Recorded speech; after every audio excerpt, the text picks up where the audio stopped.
Good evening, everyone. I'm Dan Eassa. The slide continues. Despite outshooting Detroit 30-22, the Bolts, nothing to show for it, quite literally.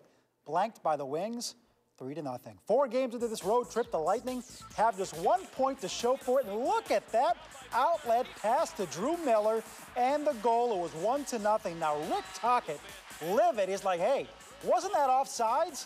Look at the pass. Airborne, stabbed out of midair. It was close. I thought he was onside. That was the goal tonight. Bolts lose 3-0. They are at St. Louis tomorrow night.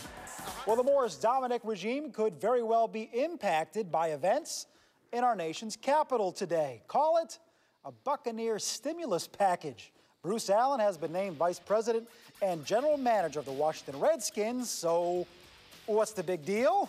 Well, this also means the Bucs are off the hook for some $4.5 million or so they still owe Allen. See where I'm going? Which leads us to John Gruden, who has been teamed with Allen, both in Oakland and here in Tampa. Will they team up in Washington? Chances are, probably not. Folks at ESPN tell me Gruden's agreement with the network will not allow him to coach next season.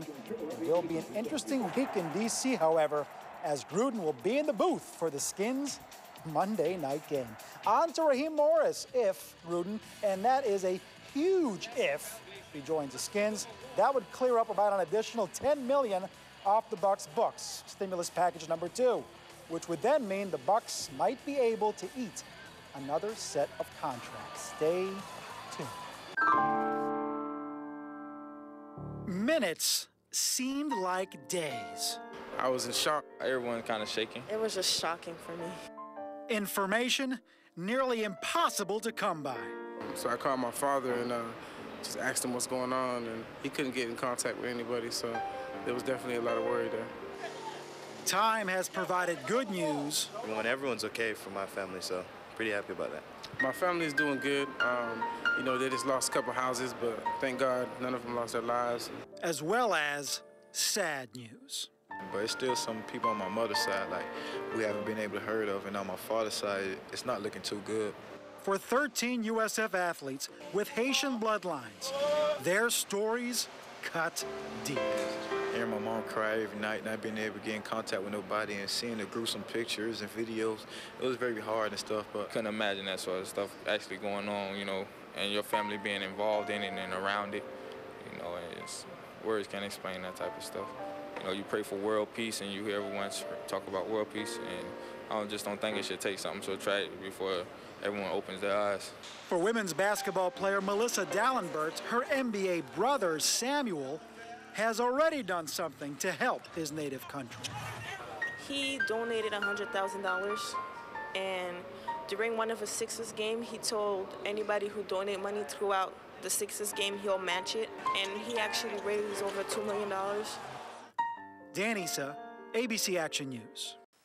The Lightning are in Florida tonight. Earlier this week, the Forum underwent a biannual tradition, namely the making of the ice. I was there for the process and give you an inside look at what it takes to make Forum ice.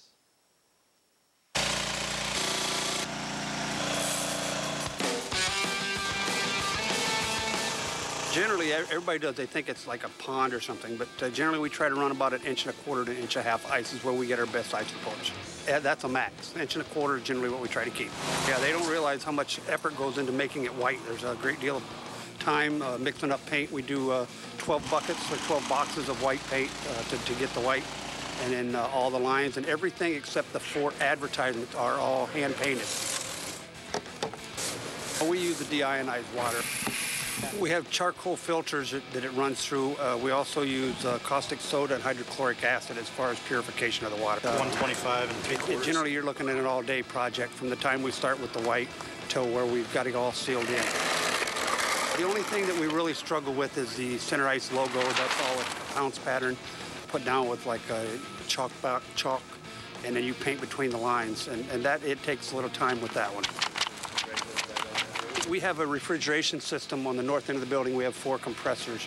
It's called our ice plant, and it runs a chilled substance through the floor The actual floor, you can see an expansion joint. And we have two separate floors. We have the ice floor and then the regular floor here. But that floor is chilled. We brought it down to 14 degrees this morning before we started putting water down to it. So it's kind of like a giant refrigerator. Basically, extremely giant. It's a very large system down there. As far as the aesthetics, as far as appearance, yeah, I like it to look pretty, but the players tell me it's a good sheet ice. I like that better. And within the ice lies some secrets. Namely, in 2005, a miniature Zamboni was embedded in the ice-making process, and forum employees who, shall we say, are not long for the forum, have been known to have their employee IDs make their way into the ice as well. We'll be right back.